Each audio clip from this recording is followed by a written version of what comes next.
Welcome back to the Expect Chaos podcast after a brief hiatus, and I would say expect chaos even in our publishing schedule a little bit. So you all knew what the deal was when you started listening to this. So the bigger question is, did anyone A, notice, or B, miss us? Let us know. Well, there we go. That's a thought. It's a little thought exercise. Is anyone out there? Start the thing. Nice. Awesome. So, despite that levity, a little bit of a heavier topic today. So, I'd actually like to start with a story.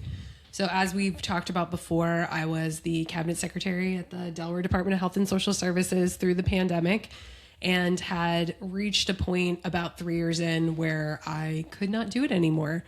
And so I was fast forward to my going away party, and I was looking around the room, and it was actually really incredible to see colleagues and quotes from people that I had actually never had the chance to meet, but had given some snippet or something about what I had done that had impacted them.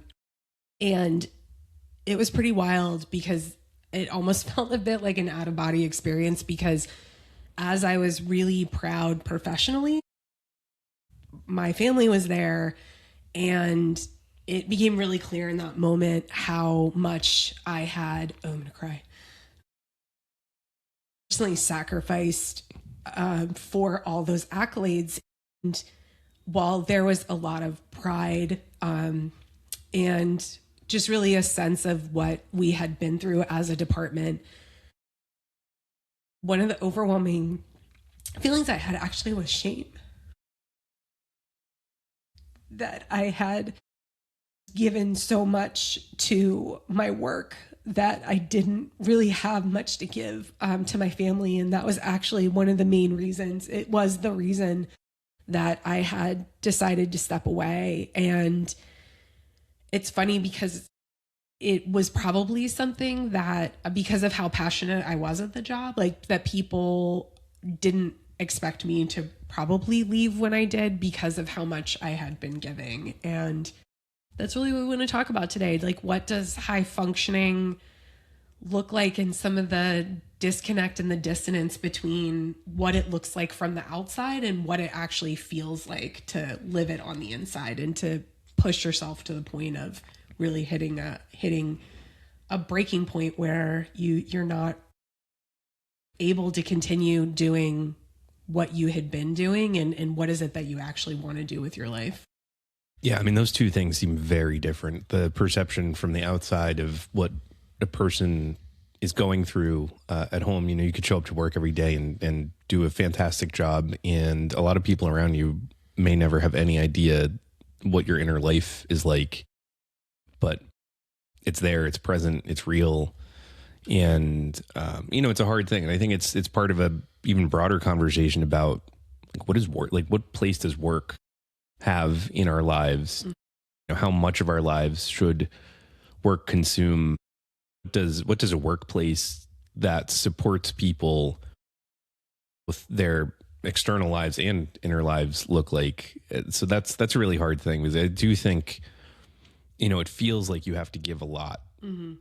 Every single day in order to be successful. And, I think we're actually having a broader, more societal level conversation about, like, do you have to give away that much? Do you have to sacrifice? I mean, look, life is full of trade-offs, I think, always. Like, you can't have it all in that moment. You say that, right? So it's like, it's a quote from someone, and I don't know who it is, and I'm probably paraphrasing. I'm definitely paraphrasing, possibly butchering it, where it's, you can have it all, just not all at once. So to your point, there are trade-offs to be made, and there's, it's an active question of what do you actually want to do? And it's really easy to let the inertia of a 5-year plan, or expectations from a boss, or just things external to you. It's easy to get caught up in the momentum of those things and not stop and say, wait a minute, is this actually, maybe not so much. I think it's easy to the outward appearance versus how it feels on the inside And I know for me, there was a lot of, if I get this thing, if I do this thing, then I will actually feel like I've made it. I've always suffered. Suffered is cute because it implies that I'm over it, but have always just had horrific imposter syndrome. And I kept having this sense that when I got to a certain point, it would go away and I would feel like I made it. And spoiler alert, that didn't happen. And I really pushed myself to a breaking point thinking that I would get over that and that would be something I could put in the rearview mirror, and it did not happen. Yeah, I mean, it's interesting. And I don't think a lot of people get to that point where they feel like they've completely made it, even if you are incredibly successful on paper, job titles, accolades, money. There's still, I think for a lot of people, is this nagging kind of drive that exists to push through to the next thing that you think will help you get to the promised land of having made it. I mean, I know I certainly have felt that, and it's an area that I have been working on a lot. Just reflecting on my own career, having started a business and thinking at the beginning, well, if I can just get to this milestone, whatever it is, like a certain amount of revenue each year, number of employees, number of offices, you name it, like you name whatever metric you want to use, number of clients, certain level of prestige, that I will feel like I can step back and enjoy the other things that life has to offer for a little while. And the reality is that part where, you have to continue doing things and the ups and downs of running a business or having a career or really doing pretty much anything that matters to you, is you don't actually get there, right? There's no there. Yeah. There's no do this, then magical place where it's like, da-da-da. You almost have to decide that for yourself. There's nothing external that. And the wild part about it is that if you asked, like I remember at the time I had started seeing a different therapist that fall of 2022. And I just remember being like, I don't know whose life this is, but this doesn't feel like my life. Because on paper, everything looked great, job, family, house, like very fortunate. But that wasn't how it felt like on the inside. And I think that's the shadow side of chasing these external goals. And obviously we want to be very clear that there's financial reasons that you do this. So we're not trying to minimize or be like, hey, like, there's a lot of like wellness and spiritual, like, advice out there that I think does ignore reality. I mean, we get it. Like there are bills to be paid. It is very uncertain times out there. So, obviously you have to meet your needs, but the conversation we were trying to have today is when you're on autopilot and you're pushing for things external to you and using that to basically be like, this is my identity. Like my identity is I'm the fixer. I'm the strong one. I've crafted this identity around being this thing, but that thing has stopped resonating with you. And you have people telling you, wow, your ex, look at this, your life, your car, your clothes, your whatever it is looks amazing. You've clearly made it. And inside you're saying, I don't like this. I don't want this anymore. And that can be really jarring. Yeah, it can be. And it is funny, to your point, looking back again on my career, you look at those external representations of success and the things that you feel like people who made it have, and you go, well, I want those things. And then you start to get some of those things, and it's like it's actually really quite easy to ignore all of that and keep powering to your point about autopilot, just power through and ignore all of the great things that are happening every single day. And I mean, to be honest with you, I've had a lot of time go by where you wake up one day and you're like, wow, 5 years went by, 7 years went by, 10 years went by. And you're like, where did all of that time go? What did I do with that time? And I'm not saying that it's wasted time at all. Like, there were definitely good things in there that you could look back and I'm very grateful for life. But I think what I'm talking about, I think what we're talking about isn't a massive shift. Like you said, the reality is that you need to function, right, in the world that we have, which means most likely having a career, being able to find some way to, generate financial stability, and if you have access to the ability to do that. And so what we're talking about is, I think, more of a slight adjustment in how you look at things, not a total overhaul, not like necessarily like quit your job and go on a sure. Soul journey. I mean, and again, like, people can do that, and that's great. Works for certain people. And yeah, one of the biggest things as I was starting to come to this realization that the life that I had created didn't feel the way I thought it was going to feel, is I did have this sense that if I name it, I had to change everything right away. Mm-hmm. That just even the awareness that my goals had shifted and changed meant that I automatically had to do something. And I hope people know, I hope the people who need to hear that just the awareness of something starts to shift, and it does not need to be this quantum leap, that just because you have started to realize you need to shift. I remember when, again, I was starting this process of leaving DHSS, I actually had, all of this is very clear in retrospect. At the time, I know, it's funny how that works, it was very confusing, and it was like, I have to stay to the end of this administration, and I have to do this, and I have to do that.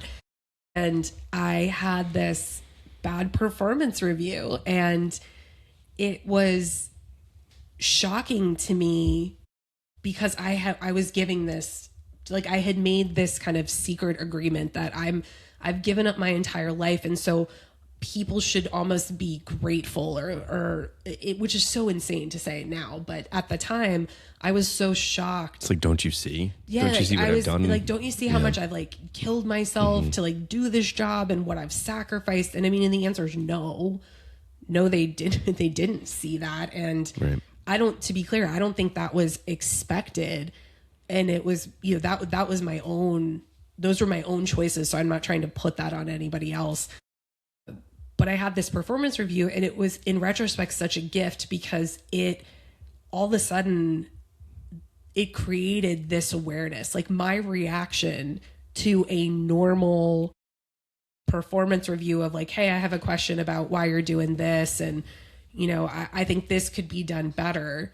Very fair, very even performance review. And my reaction was to lose my shit and be like, I'm gonna, and have this complete meltdown. Like, I went back to the office and I was sitting at my desk crying, like, oh my gosh, and it was so wild. And it was really at that moment where I started to realize, I need to start looking for an exit. I didn't appreciate it at that moment. I was just seeing that there was something, to say that I had reached the burnout point and beyond. Like, I was crispy fried, double fried, and nuked, level of crispy. But in that moment, it was just about starting to crack the door and notice that there were some things at play that were beyond just the performance review. And that was, again, the crack in the door of that. And then fast forward, I started to think about well, could I actually leave? And I had just never entertained the thought. It was no, I can't leave. I have to do this and I have to do that. And if I'm being honest, there was definitely some ego involved, which is funny because I would never have said that I had ego around that job. But it was a sense oh, I'm holding it all together, which how arrogant. It's a giant agency that existed before me and will exist after me and probably could be doing better. But there was this sense that I had this, massive obligation But I started playing around with it and being like, could I leave? And so from, the point at which I had started thinking about it to when I actually left was like months and months and months. And even in that time before leaving, I started adopting some healthier behaviors and, relying on my team more, and started realizing how I had come to this point of burnout by completely setting myself on fire. And there was a million ways that I could have taken a more personal self-care approach, and also like relied on the team more and not put so much pressure on everyone and myself to do things exactly the right way. Yeah. I mean, that's an area in which we are incredibly we have many areas in which things are very similar, but I definitely have that too, where you have this like feeling of, if I just step back even for a second, everything is going to come tumbling down. Right. And and talk about ego. Right. And like, I definitely have that, and have had that over the years, where it's like, if I don't have my hand in everything, it's not going to be done in a way that is going to allow us to, it feels existential almost. Like literally everything is going to tumble down. And the longer that you go on in this, and you do the work trying to at least acknowledge those things, you start to realize that ego wise, like, no, everything may not be fine completely, but maybe it'll be different. But it's not going to, the world is not going to set on fire. And the reality of this is, and this is a conversation I recently had with someone, won't name names or give any more indication, but, and it's funny how you see through conversations with others when you could see it so clearly. And then when it comes to yourself, it's like, oh what? my God. Me? And then you hang up the phone and for the next few minutes, you're like, oh, awesome. Oh no. Oh no is Uh-oh. right. Oh. So then you grab the mirror, you hold it up, and I was secretly talking to myself. Oh man, projection's a bitch. Crap. But the conversation was, this person is an incredibly hard worker, and has a lot of obligations and responsibilities in their particular job, and has some new responsibilities as well, some new opportunities that they took this year. And there's a lot of anxiety around, well, what if I don't perform? And we started to dig into, well, what does that look like? What happens if you don't do this perfectly? And it's just like so hard to break through that fear, because it's like, again, you get to like this sort of existential point. Well, what if they realize that I don't know what I'm doing? Or what if they, and that, I think in this case, it's funny, you have a conversation again with an external person, and you're like, well, obviously you do know what you're doing, because there is a reason that they hired you to do this particular thing. And sure, not all jobs work out, right? Like, people are hired for stuff all the time that they're ill-suited for. But if you have a track record of having done that exact thing over and over and over again, then you're hired to do it at a different level. Sure, a lot of pressure, but fundamentally, like, you actually know how to do that, and you also know how to learn, which is another important piece of it. Absolutely. But it feels like if you don't walk in day one with the exact plan, understanding the exact systems, understanding the exact way that everything works, that you're going to somehow be a failure, and that's a lot of pressure. And I think a lot of people, again, deal with that. So then you become, like, we're talking about these super like high functioning people where you sacrifice everything. So beyond the work piece, it was, this person is dealing with a lot of stress to the point where it's having, physical manifestations, right? A lot of stress, just getting the heartburn and all sorts of other stuff that comes with high levels of stress. Anyone else have a permanently twitchy eye? That was a hallmark of my tenure. My job was like, when will my eyes stop twitching? And you're like, this is fine, right? And then totally fine. And then you realize, like, you leave, right? You get some space to breathe. You start to decompress a little bit, and you're like, oh wait, my eye doesn't necessarily have to twitch permanently. Yeah.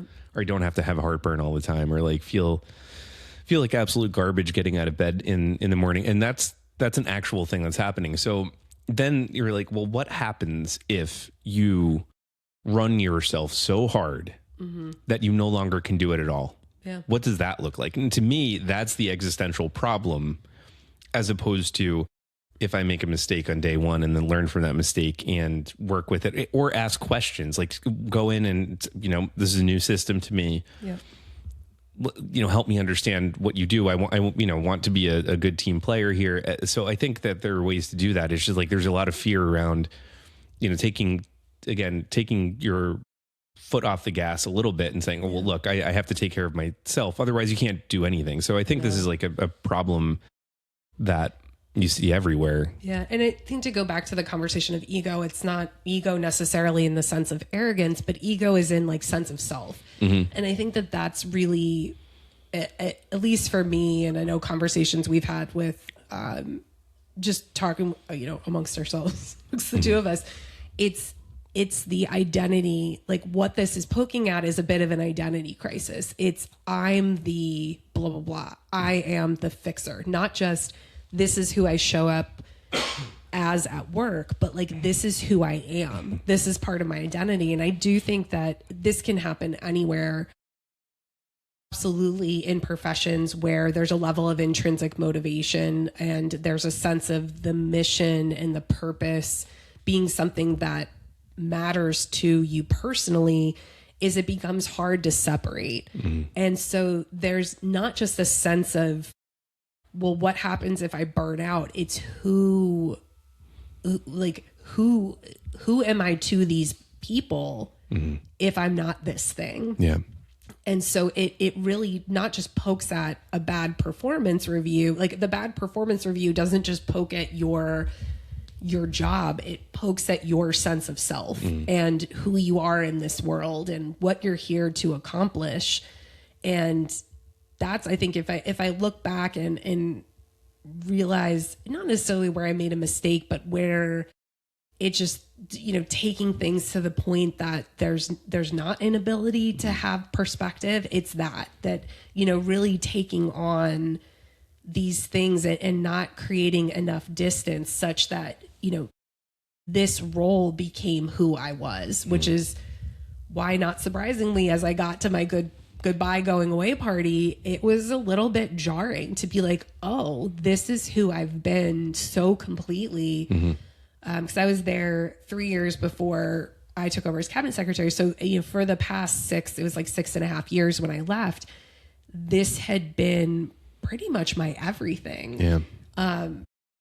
And so it was really scary to start to almost like do that process of individuation of who am I outside of this? And I think we see that with a lot of careers. I mean, we hear a lot of like former elected officials or, people step away from roles that have consumed so much of their life and identity that it can feel really scary. So, for people that are on this journey, again, really want to emphasize this is not a light switch, and you can experiment and play around with these concepts well before you have to do anything about them. And you can choose to never do anything about them. Like absolutely.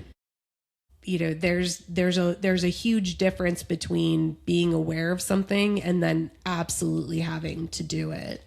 Yeah. But just curious, like, why do you think this is? Because we have a lot of these conversations with clients. We're having these conversations ourselves. Like, why do you think this is coming up more now and people are wrestling with this topic maybe a little bit more openly?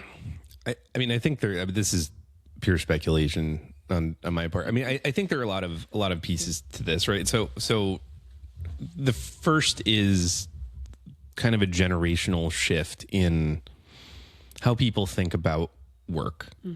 And this is going to be like very high level, broadly generalizing, but I think, from a millennial's perspective, right, you're told from very early on, work hard, go to school, go to college and earn a degree, get into a job, work really hard, and then you'll be able to retire by whatever, 60, and 65, buy a house, have kids, take right? vacations.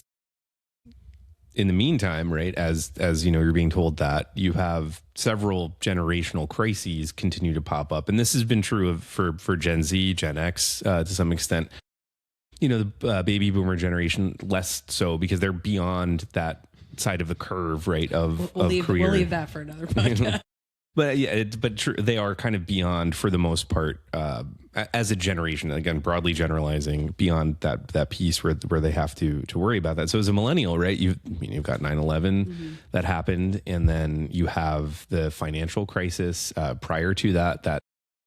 After that, where that crippled the economy for a long time. So people are coming out of college with a lot of debt, very few job prospects, or job prospects in areas that don't pay as much as you thought you needed to, or you end up in different career. You end up in careers that you did not think you were going to be in, that have nothing to do with your area of study. So like you have that piece, and then you have a global pandemic. You have all sorts of other. Yeah, now the childcare crisis where it's so expensive. I mean, there's some recent reports that have come out that basically if you have 2 kids and you want to put them into childcare, you should plan to be comfortable. You should be making at least like $300,000 to $400,000 to basically not put yourself in some significant financial peril. Yeah, like, I'm sorry, what? Yeah, I mean, it's so that's never mind your student loans, startling statistic, credit card debt, or anything else, just for just to have or college, God forbid. Just to afford childcare. So then it's just like you start reevaluating what following the rules, like the rules that were laid out, or the set path, the blueprint that was laid out for people. What happens when that didn't quite pan out the way that you wanted it to? So then you start to think, well, I'm giving my life to this job. I'm making sacrifices in other parts of my life. Maybe I'm not traveling as much, or I'm literally not sleeping enough at night because I'm running myself ragged doing whatever it is. So then that creates a bit of a reevaluation of priorities, even if it's not explicit, I think, in the back of people's minds. So that shows up in some of these conversations that we're having, where it's like you're not necessarily showing up to work and saying, well, I don't want to do this anymore because my life is completely out of balance. But it does show up quietly in ways. I mean, so there was the whole quiet quitting thing, the whole,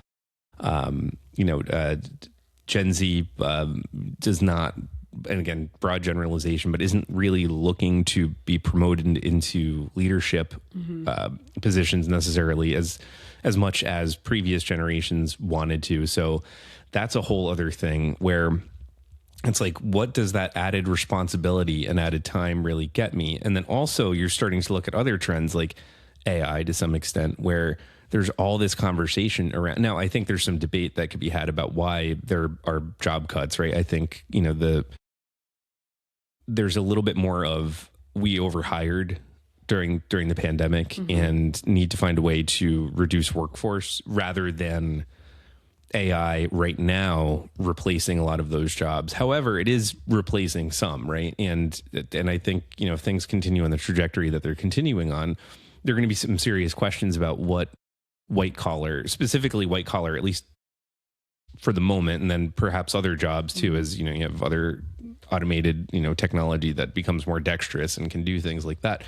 What does that look like? So then, you have this whole bunch of, you have all these factors that exist, and you're starting to make these calculations in your head that like, what's the value proposition? What am I doing this for? Right. Yeah. And so that becomes difficult. And leaders then have to deal with, how do you create organizations and structures that support performance in a healthy way? And that's a really tough question to answer, because you do need people to do things. And so, for example, like sometimes you do need to crash on something, right? You need to just, do the whole like cramming for the exam next day, because it just is life. But it doesn't have to be that way all the time, right? So I think, it's something that leaders need to think about, is you do have all of these factors, and whether or not you think it's fair, not fair, you think it's a valid feeling to have, because I think there's some of that, like, just suck it up and come to work. I think that definitely creates some tension in organizations. So I think it's something that you have to think a lot about, particularly if you have, looking at your high performers. I mean, I think it's safe to assume that they're all dealing with some degree of this, right? So, if you don't want to lose your A players, and you have to think about what that looks like as a leader. Like, what kind of culture are you setting up? How are you communicating to these folks as a leader?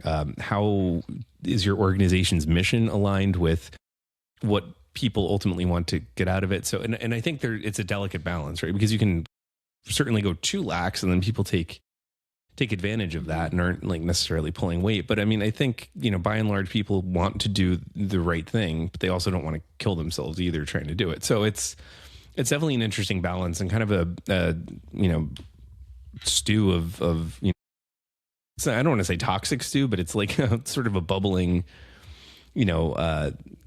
stew of various things. Again, these like generational crises that just keep popping up and earlier than on, they're earlier than they should be scheduled. And yeah. So I don't know. I think that's my theory as to why things are moving that direction, why people are reevaluating. I also feel like the pandemic, probably for the first time for a lot of people, excuse me, sorry, dog's like being weird. But for those of you watching, you can see the pandemic for a lot of people for the first time was the first time that they actually were forced to stop because things had been so frenetic and there was so much happening and, everyone kind of doing all the things. And then March 2020 happened and people stopped and people adopted hobbies and then people started teleworking and then they realized that maybe they could get some laundry done or read a book when they weren't commuting. And so I think that just like my moment of a crack in the door, I think that created maybe a little bit more awareness for people. It's, it started to show people, who am I beyond my work? Yeah, like you said, there's a lot out there and we wanted to start, I don't think this is a one podcast conversation because this has a lot of permutations and a lot of other places, but I think what we wanted to leave people with is, really just pondering the question around identity, especially if you're a high functioning person. You don't have to solve this problem. If you're feeling uncertain, if you're feeling like the path that you've chosen isn't the one for you, just cracking the door and opening up a little bit of awareness and realizing, looking at ways and challenging yourself as to, what would it look like if you stepped away and pursued something different, or maybe it's a hobby. Like it doesn't have to be, an all or nothing proposition. Or just found some space. Just a little bit of space. Yeah. Yeah. So, I mean, just be curious, right? I think be curious with yourself as opposed to, pointing the finger in the mirror and being like, you are failing because you feel this way. It's more, just curiosity. Like you said, open the door, ask questions, interrogate it, see where that leads you. And as a leader, also think about that too, because I think a lot of leaders probably go through this personally as well. Think about your high performers and what you want out of your organization and just approach it with, again, curiosity, which will be a recurring theme in this Expect Chaos podcast. Yeah. So we will leave you with a question. Who would you be if you stopped being who everyone expects you to be? That's a great question. Yeah. Just a little contemplation exercise to leave everybody with. All right. Well, thank you for joining us and thank you for bearing with our chaotic publishing schedule. We were taking some space. Yep. Yeah. We had a bunch of stuff going on. So we'll be back most Tuesdays. So we're going to try to be relatively consistent. But if we're not, no big deal, because you know what? It's we told you. We warned you. Yeah. Use the time that maybe you would have listened to us to go do something for yourself. Crack that door. Open that awareness. It is beautiful today. So it is gorgeous. If you're listening to this on Monday or Tuesday, it'll come out tomorrow. So if you're listening, it should be nice, at least in the Mid-Atlantic. So go out, get some fresh air, breathe, enjoy. All right. Thank you. Bye. Bye.